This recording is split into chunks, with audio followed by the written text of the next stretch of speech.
और दोस्तों, केमिस्ट्री साला चैनल में आपका स्वागत है। आज का मेरा यह video P block element part 17 and sub topic is general properties of group 17 elements, right.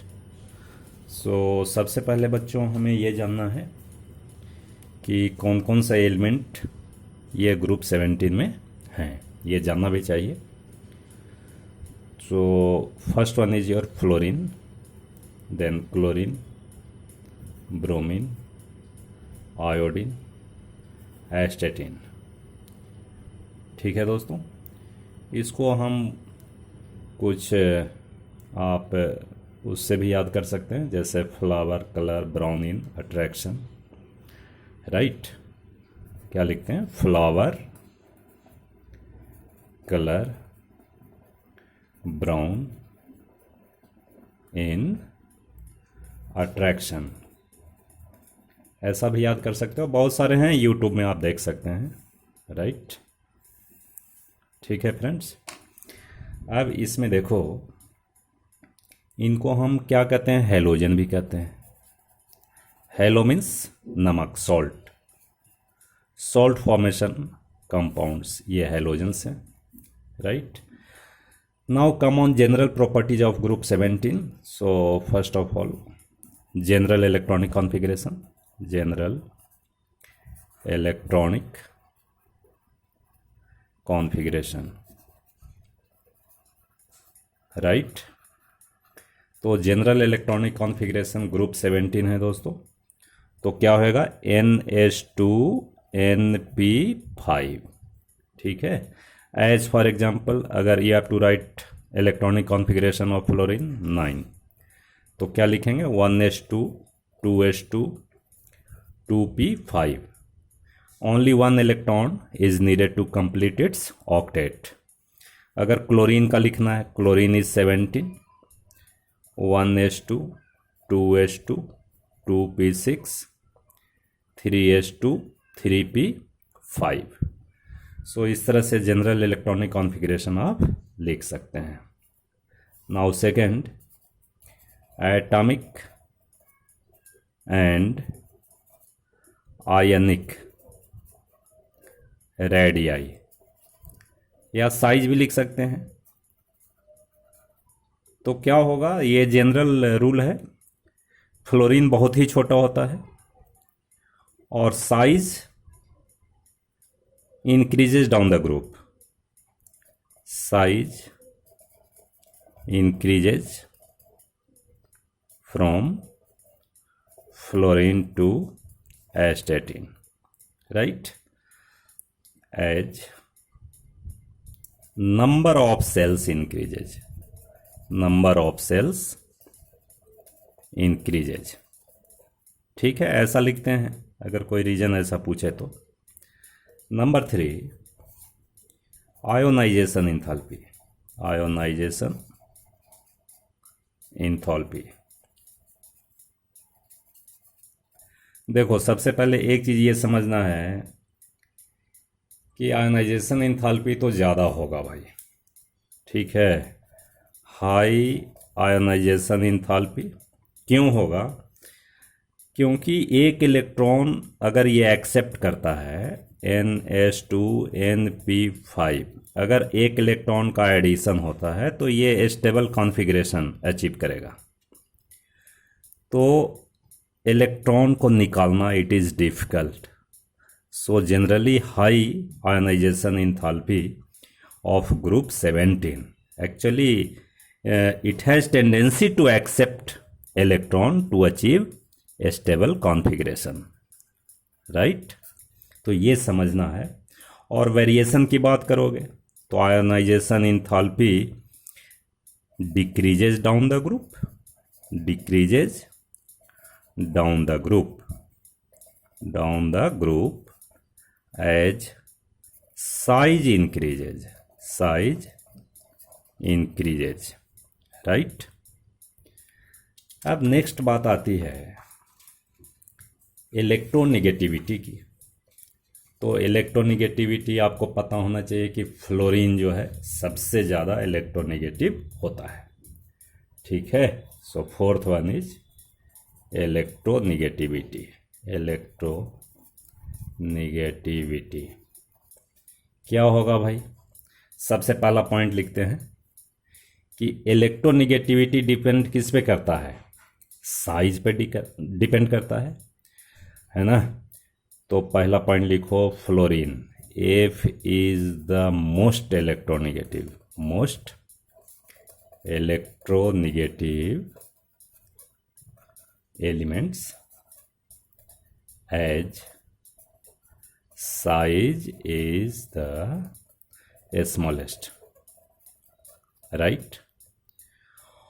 और वेरिएशन की बात करेंगे तो साइज नीचे जाते हैं तो इंक्रीज होता है, तो वैसे ही होगा electronegativity. Electronegativity decreases down the group, decreases down the group. ठीक है दोस्तों। अब next one is very important, electron gain enthalpy, right.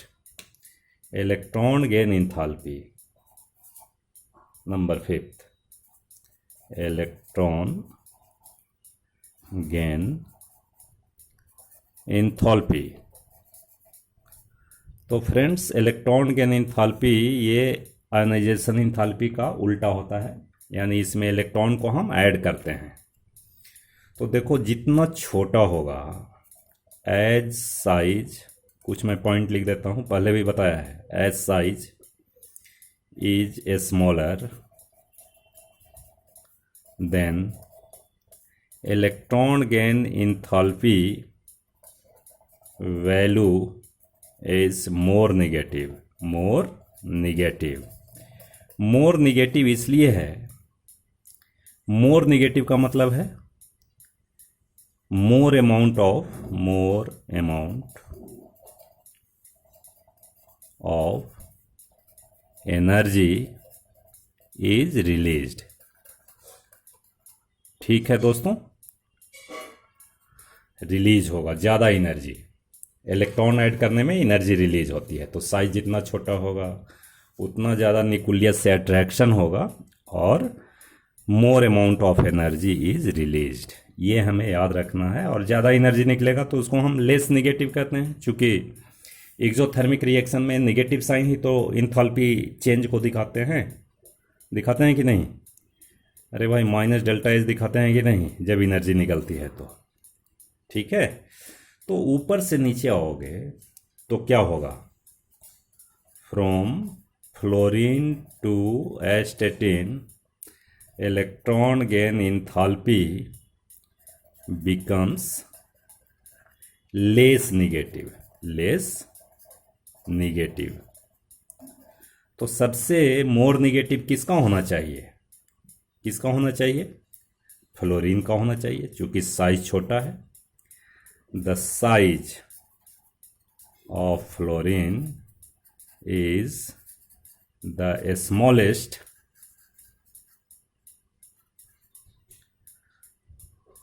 it should have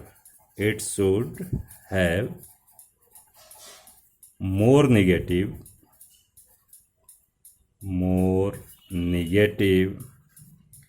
electron gain enthalpy, but देखो केमिस्ट्री में बट बहुत आता है, but it has less negative electron gain enthalpy. हो गया, ये क्वेश्चन बन गया। ठीक है, अब ये क्वेश्चन बन गया तो इसका आप निदान ढूंढना भाई, क्या होगा, क्या होना चाहिए बताओ।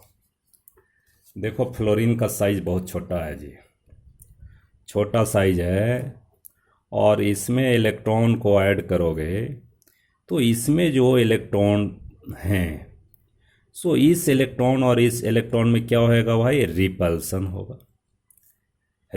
होगा। क्या होगा भाई? रिपल्सन। समझो पहले। अब ये रिपल्सन होने से क्या होएगा भाई?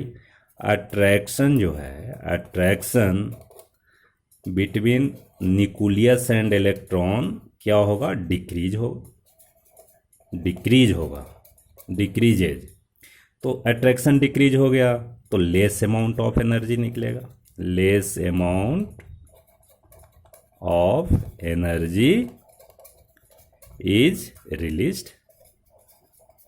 अब less amount of energy release होगा, hence electron gain enthalpy is less negative. ये तो रीजन है, लिखेंगे कैसे, 2 लाइन में लिख दो। ऐसा लिखो, the size of fluorine is smaller, so inter electronic repulsion decreases the attraction between nucleus and added electron, so less amount of energy is released, less amount of energy is released, hence electron gain enthalpy is less negative। हो गया answer, आ गई बात समझ। चलिए अब इसके बाद देखते हैं, एक चीज देखना बच्चों कि ऑक्सीडेशन स्टेट पर क्या फर्क पड़ेगा। ऑक्सीडेशन स्टेट, ठीक है। तो नेक्स्ट पॉइंट में डाल रहा हूं, point should be 3, 5, 6। Oxidation state, oxidation state देखिए, फ्लोरीन जो है उसका एक ही ऑक्सीडेशन स्टेट है, fluorine. This is -1 oxidation state. -1 से कुछ भी नहीं हो सकता इसका भाई, और एक्सपेंशन भी नहीं हो सकता क्योंकि इसमें वैकेंट डी ऑर्बिटल्स नहीं है, राइट। अब क्लोरीन से चल लो, क्लोरीन है, फ्लोरीन है, ब्रोमीन है, इसमें देखो कॉमन ऑक्सीडेशन स्टेट तो -1 होगा ही, -1 होगा, चूंकि एक इलेक्ट्रॉन, ये क्यों होगा -1 क्यों होगा, due to acceptance of 1 electron. एक इलेक्ट्रॉन एक्सेप्ट करेगा और ये नोबल गैस कॉन्फ़िगरेशन को अचीव करेगा, that's why oxidation state is -1 is common in all, सभी में कॉमन होगा। लेकिन अब मान लो कि हम फ्लोरीन के बाद चलते हैं, ठीक है, बहुत ही ध्यान से देखो भाई, फ्लोरीन के बाद देखते हैं। देखो जैसे मान लीजिए क्लोरीन है, तो क्लोरीन में 17 है भाई, तो 1s2 2s2 2p6 3s2 3p5 3d0, यानी वैकेंट ऑर्बिटल डी है, ठीक है दोस्तों। अब यहाँ देखो, ये हम 3s को ड्रा किया, this is 3p and this is 3d, 1 2 3 4 5, this is 3d। अब इलेक्ट्रॉन देखो, इसमें 2 electrons, 1 2 3 4 5 electrons, this is the situation. देखो एनर्जी सबकी सेम है, पहले मैंने ग्रुप 16 में भी ये बात बताई है। तो देखो एक इलेक्ट्रॉन का तो एक्सेप्टेंस हो सकता है, सो ऑक्सीडेशन स्टेट इज -1 हो गया, -1 हो गया, मैं यहाँ लिखता हूँ -1। और ये एक इलेक्ट्रॉन का शेयरिंग भी कर सकता है, कोवैलेंट बॉन्ड भी बना सकता है, तो ऑक्सीडेशन स्टेट इज +1 ऑल्सो। अब मान लो excitation of electron takes place, अगर एक्साइटेशन होता है तो क्या होगा। अब मैं यहाँ लिखता हूँ, देखो एक्साइटेशन अगर होता है तो क्या क्या पॉसिबिलिटीज हैं इसके, देखिए 2 3 4 5। अब एक्साइटेशन होगा 1 2 1 2 3 4, ये 5th इलेक्ट्रॉन अगर एक्साइट यहाँ होता है तो देखिए, तो इसमें 3 इलेक्ट्रॉन ऐसा आ सकते हैं और शेयरिंग हो सकता है, ठीक है कि नहीं, कोई पर्टिकुलर एटम से इसका शेयरिंग हो सकता है, तो +3 ऑक्सीडेशन स्टेट भी होगा जी, +3 ऑक्सीडेशन स्टेट भी होगा। अगर मान लो एक्साइटेशन होता है नेक्स्ट इलेक्ट्रॉन का, नहीं 1 2 3 4 5 1 2 3, अगर मान लीजिए ये इलेक्ट्रॉन भी एक्साइट होते हैं तो पोजीशन इज दिस। अब इसमें शेयरिंग कितने का होगा, ये 5 का होगा, 1 2 3 4 5, मान लीजिए बी अटैच हो गया तो +5 ऑक्सीडेशन स्टेट इज देयर। अब +4 नहीं होगा भाई, कोई भी कीमत पर +4 नहीं होगा। उसके बाद देखिए, अगर ये भी इलेक्ट्रॉन एक्साइट होता है तो क्या पोजीशन बनेगा, ये पोजीशन बनता है आपका 1 2 3 4 5 1 2, 1 इलेक्ट्रॉन 2 3 4 5 6 एंड 7। सो इसमें ये 7 बॉन्ड बन सकते हैं, कोवैलेंट बॉन्ड बन सकते हैं, तो +7 oxidation state is also there. So common oxidation state -1 हो गया, ये फ्लोरीन का भी हो गया, लेकिन फ्लोरीन के बाद +1 भी हो सकता जी, +3 भी हो सकता, +5 हो सकता और +7 हो सकता। हमेशा याद रखना है कि +4 नहीं होगा, +2 नहीं होगा, ठीक है, +6 नहीं होगा, right. So these are the oxidation states. अब बहुत सारे कंपाउंड बनते भी हैं, आपको दिखा देंगे या अभी मैं लिख देता हूँ। जैसे मान लो HClO है, HClO2 है, HClO3 है, HClO4 है, ये सारे हैं डिफरेंट ऑक्सीडेशन स्टेट्स पे हैं भाई। ये देखिए, ये -2 और इसका अगर कैलकुलेट करोगे, ठीक है, तो आ जाएगा -2 है ये, दिस इज x = 1 आएगा, +1 आएगा। इसमें 2 2 जा 4 और एक ये है, इसमें +3 आएगा, किसका, क्लोरीन का। इसमें +5 आएगा क्लोरीन का, इसमें आएगा +7। सो oxidation state is very important, और इसी में बहुत सारा चीज़ सीखना है भाई। जैसे मान लो कि +3 है तो +3 वाला ऑक्सीडेशन स्टेट को इंक्रीज भी कर सकता है, डिक्रीज भी कर सकता है, तो ये एक्ट करेगा दोनों ऑक्सीडाइजिंग एजेंट और रिड्यूसिंग एजेंट का भी, ये भी करेगा ऑक्सीडाइजिंग एंड रिड्यूसिंग का, ये जो है केवल ऑक्सीडाइजिंग एजेंट का काम करेगा, ठीक है। इसको मैं बाद में बताऊंगा, ऑक्सो एसिड ऑफ हेलोजन आगे मैं टेकअप करूंगा, ठीक है दोस्तों।